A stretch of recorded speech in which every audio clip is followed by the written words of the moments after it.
பகுஜன் சமாஜ் கட்சியின் மாநில தலைவர் ஆம்ஸ்ட்ராங் உடலுக்கு அஞ்சலி செலுத்திவிட்டு விடுதலை சிறுத்தைகள் கட்சியின் தலைவர் திருமாவளவன் பேசி வருகிறார். நேரலையில் பார்க்கலாம்.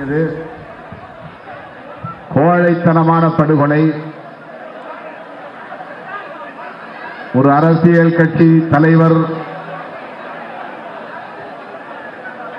பட்ட பகலில் மாலை 5 மணி அளவில் இவ்வளவு கொடூரமாக கொலை செய்யப்பட்டிருக்கிறார் என்பது மிகுந்த அதிர்ச்சியை தருகிறது.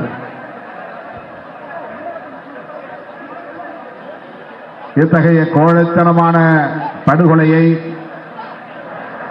ஜனநாயக சக்திகள் பலரும் கண்டித்துள்ளனர். அகில இந்திய அளவிலே காங்கிரஸ் கட்சியின் தலைவர் ராகுல் காந்தி அவர்களும் பாரதிய ஜனதா கட்சி தலைவரும் கண்டனம் செய்திருக்கக்கூடிய ஒரு கொடூரமான கொலை இந்த கொலை.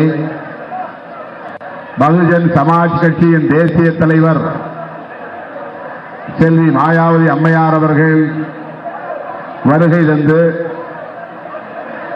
மாநில தலைவர் ஆம்ஸ்ட்ராங் அவர்களின் திருவுடலுக்கு அஞ்சலி செலுத்தி இந்த படுகொலையை கண்டனம் செய்திருக்கிறார் என்பது குறிப்பிடத்தக்கது. கட்சிக்கு மிகவும் விசுவாசமாக இருந்தார். மக்களுக்கு நம்பிக்கைக்குரிய தலைவராக விளங்கினார். தொடர்ந்து பகுஜன் சமாஜ் கட்சியின் தலைவராக 17 ஆண்டுகளாக பணிபுரிந்திருக்கிறார். அந்த அளவுக்கு தேசிய தலைவர்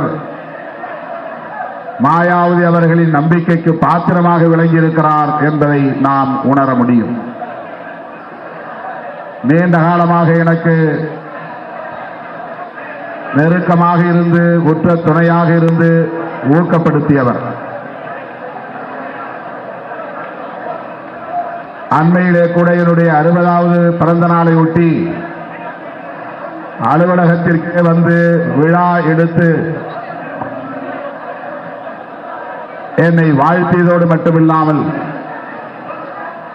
அரசியல் நிர்ணய சபையிலே நடந்த முழுமையான விவாதங்கள் அடங்கிய அனைத்து புத்தகங்களையும் எனக்கு பரிசு கொடுத்தார். ஒடுக்கப்பட்ட மக்களுக்காக பாடுபடக்கூடிய யாராக இருந்தாலும் அவர்கள் அனைவரையும் நேசிக்கக்கூடியவர், நல்லிணக்கத்தோடு நட்பை பாராட்டக்கூடியவர், சகோதரத்துவத்தை பேணக்கூடியவர், பௌத்தம்தான் நமக்கான மாற்று அரசியல் என்பதை தொடர்ந்து உயர்த்தி பிடித்து வரக்கூடியவர். தன்னுடைய இல்லத்தருகே ஒரு புத்த விகாரை கட்டி ஒவ்வொரு நாளும் அங்கே புரட்சியாளர் அம்பேத்கர் அவர்கள் எழுதிய புத்தரும் அவரது தம்மமும் என்கிற நூலை படிக்க செய்கிறார். அந்த அளவுக்கு பௌத்தத்தின் மீது அவருக்கு தீராத பற்று உண்டு. ஆயிரக்கணக்கானவர்களை தீக்ஷா பூமிக்கு அழைத்து செல்வதையும் வழக்கமாக கொண்டவர். தமிழ்நாட்டில் யார் பௌத்தம் தொடர்பான நிகழ்வுகளை முன்னெடுத்தாலும் அதை ஊக்கப்படுத்தக்கூடியவர், உடனே அந்த களத்தில் போய் நிற்கக்கூடியவர், எல்லோராலும் போற்றப்படக்கூடிய அளவுக்கு அவருடைய அணுகுமுறைகள் இருந்தன என்பதை இன்றைக்கு நாம் பார்க்கிறோம். அவருடைய இழப்பு என்பது பகுஜன் சமாஜ் கட்சிக்கு மட்டுமல்ல, ஒட்டுமொத்த தலித் அரசியலுக்கே நேர்ந்த ஒரு பேரிழப்பாகும். அந்த அளவுக்கு அவர் புரட்சியாளர் அம்பேத்கர் அவர்களின் கொள்கைகளை மக்களிடத்தில் கொண்டு போய் சேர்ப்பதில், அரசமைப்பு சட்டத்தை வெகு மக்களுக்கு கொண்டு போய் சேர்ப்பதில், பௌத்தத்தை வெகு மக்களுக்கு கொண்டு போய் சேர்ப்பதில் மிகுந்த ஆர்வம் கொண்டவராக, களப்பணி ஆற்றக்கூடியவராக விளங்கினார். தொடர்பே இல்லாத ஒரு வழக்கோடு தொடர்புபடுத்தி அவர் மீது எந்த வழக்கும் இல்லை, போலீஸ் விசாரணை இல்லை, ஆனால் அவரை அதில் தொடர்புபடுத்தி சமூக விரோத திட்டமிட்டு இந்த படுகொலையை செய்திருக்கிறது. உண்மையான குற்றவாளிகள் இன்னும் யாரும் கைது செய்யப்படவில்லை என்பதுதான் இன்றைக்கு பகுஜன் சமாஜ் கட்சியின் சார்பில், அவருடைய குடும்பத்தின் சார்பில் முன்வைக்கப்படக்கூடிய முக்கியமான ஒரு கோரிக்கை. அதனால்தான் செல்வி மாயாவதி அம்மையார் அவர்கள் இதை சிபிஐ விசாரணைக்கு உட்படுத்த வேண்டும் என்று சொல்லக்கூடிய ஒரு கட்டாயமும் எழுந்துள்ளது. ஆகவே காவல்துறை இதில் உண்மையான குற்றவாளிகள் யார் என்பதை கண்டறிய வேண்டும், அவர்களை கைது செய்ய வேண்டும் என்பதை மீண்டும் வலியுறுத்த கடமைப்பட்டிருக்கிறோம். இது போன்ற படுகொலைகள் தொடர்ந்து நடைபெறுவது அதிர்ச்சி அளிக்கிறது. குறிப்பாக தலித் இயக்கத்தை சார்ந்தவர்கள் சிறிய அளவிலே பணியாற்றக்கூடியவர்களாக இருந்தாலும், நம்முடைய ஆம்ஸ்ட்ராங் போன்ற தலைவர்களாக இருந்தாலும் பாதுகாப்பற்றவர்களாக இருக்கிறார்கள் என்பதுதான் இது உணர்த்துகிறது. ஆகவே தமிழக அரசு இது போன்ற வன்கொடுமைகள் நடப்பதற்கு காரணம் எது, பின்னணி எது, திட்டமிடக்கூடிய கும்பல் யார், இதில் பங்கேற்ற கூலிப்படையினர் யார் என்பதையெல்லாம் துருவி ஆராய வேண்டும். உரிய பாதுகாப்பு நடவடிக்கைகளை மேற்கொள்வதற்கு ஆவணம் செய்ய வேண்டும். அன்பு சகோதரர் ஆம்ஸ்ட்ராங் அவர்கள் தமிழ்நாட்டில் உள்ள எல்லா தலித் இயக்கங்களோடும் நெருக்கமான நட்பை கொண்டிருந்தார் என்பது அவருக்குள்ள சிறப்பாகும். எந்த இயக்கத்தையும் போட்டியாக கருத மாட்டார். யார் மீதும் பொறாமை கொண்டு விமர்சனங்களை செய்ய மாட்டார். கருத்தியல் ரீதியான விமர்சனங்களை செய்வார், அரசியல் விமர்சனங்களை செய்வார். ஆனால் தனிநபர் விமர்சனங்களை ஒருபோதும் அவர் முன்வைத்ததில்லை.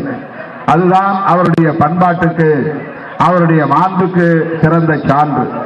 ஆகவேதான் இன்றைக்கு கட்சி சார்பற்ற முறையிலே எல்லா தரப்பினரும் இங்கே ஓடி வந்து கண்ணீர் சிந்தக்கூடிய நிலையை நாம் பார்க்கிறோம்.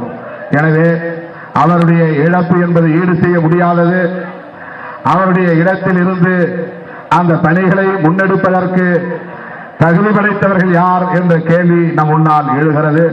அந்த அளவுக்கு அவர் பௌத்தத்தை பரப்புவதிலும், புரட்சியாளர் அம்பேத்கரின் கொள்கைகளை முன்னெடுப்பதிலும் எந்த விதமான பதவி ஆசையும் இல்லாமல் அம்பேத்கர் அரசியலை முன்னெடுக்க வேண்டும் என்கிற அந்த பண்பு, இந்த கட்சிக்கு போகலாமா அந்த கட்சிக்கு போகலாமா என்று கருதாமல் பகுஜன் சமாஜ் கட்சியின் மூலம் புரட்சியாளர் அம்பேத்கரின் கருத்துக்களை மக்களிடத்திலே கொண்டு போய் சேர்ப்பது மட்டும்தான் நம்முடைய கடமை என்ற அந்த புரிதலோடு அவர் ஆற்றிய களப்பணி மகத்தானது, போற்றுதலுக்குரியது, பாராட்டுதலுக்குரியது.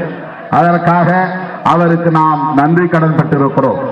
லட்சோப-லட்சக்கணக்கான விடுதலை சிறுத்தைகளின் சார்பில் அவருக்கு எனது செம்மாந்த வீர வணக்கத்தை செலுத்துகிறேன். என்னுடைய அன்பு இளவலை நான் இழந்ததாக நான் 2 நாட்களாக பரிதவித்து துயரத்திலே மூழ்கி கிடக்கிறேன். எந்த நேரமும் அவருடைய பழைய பேச்சுகளை இந்த 2 நாட்களாக நான் கேட்டுக்கொண்டிருக்கிறேன்.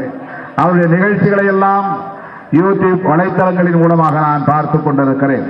என் மீது அந்த அளவுக்கு அளவிறந்த பற்றுதலை கொண்டிருந்தார் என்பதை எண்ணி பார்க்கிறேன், வேந்து பார்க்கிறேன். அவருடைய இழப்பு என்னாலும் ஈடு செய்ய, என்னாலும் தாங்கிக் கொள்ள முடியாத ஒரு இழப்பாக இருக்கிறது என்றால் அவருடைய குடும்பத்தை சார்ந்த அவருடைய துணைவியார், 1 வயதே நிறைந்த அந்த பச்சிளம் குழந்தை எண்ணி பார்க்கவே சகிக்க முடியாததாக இருக்கிறது. அண்மையிலே அந்த குழந்தையின் பிறந்த நாள் விழாவிலே பங்கேற்கிற வாய்ப்பை பெற்றேன். அந்த குழந்தையின் பிறந்த நாள் விழாவை ஒரு கட்சி மாநாட்டை போல நடத்தினார். அதை தன் குடும்ப விழாவாக அவர் கருதவில்லை. தன்னுடைய கட்சியே குடும்பம் என்று கருதியதால் அதை ஒரு மாநாடு போல நடத்தினார். தமிழ்நாடு முழுவதும் பல்லாயிரக்கணக்கான தொண்டர்கள் அதில் பங்கேற்றார்கள். நானும் அதில் பங்கேற்ற அந்த குழந்தையை வாழ்த்தினேன். அப்போது அவரின் இடத்திலே காட்டிய வாஞ்சியை எண்ணி நான் பார்க்கிறேன். அன்பு இளவல், அன்பு சகோதரர் ஆம்ஸ்ட்ராங் அவர்களை இழந்து வாடுகிற அவருடைய அருமை துணைவியாருக்கும், தன் தந்தையை இழந்துவிட்டார் என்பதை அறியாமல் இருக்கிற அந்த பச்சிலன் குழந்தைக்கும், அவருடைய குடும்பத்தை சார்ந்த உற்றார் உறவினர்களுக்கும் எனது ஆழ்ந்த இரங்கலை தெரிவித்து, அன்பு இளவல் ஆம்ஸ்ட்ராங் அவர்களுக்கு மீண்டும் ஒருமுறை எனது செம்மாந்த வீர வணக்கத்தை செலுத்தி முடிக்கிறேன். ஜெய் பீம், ஜெய் பீம், ஜெய் பீம்.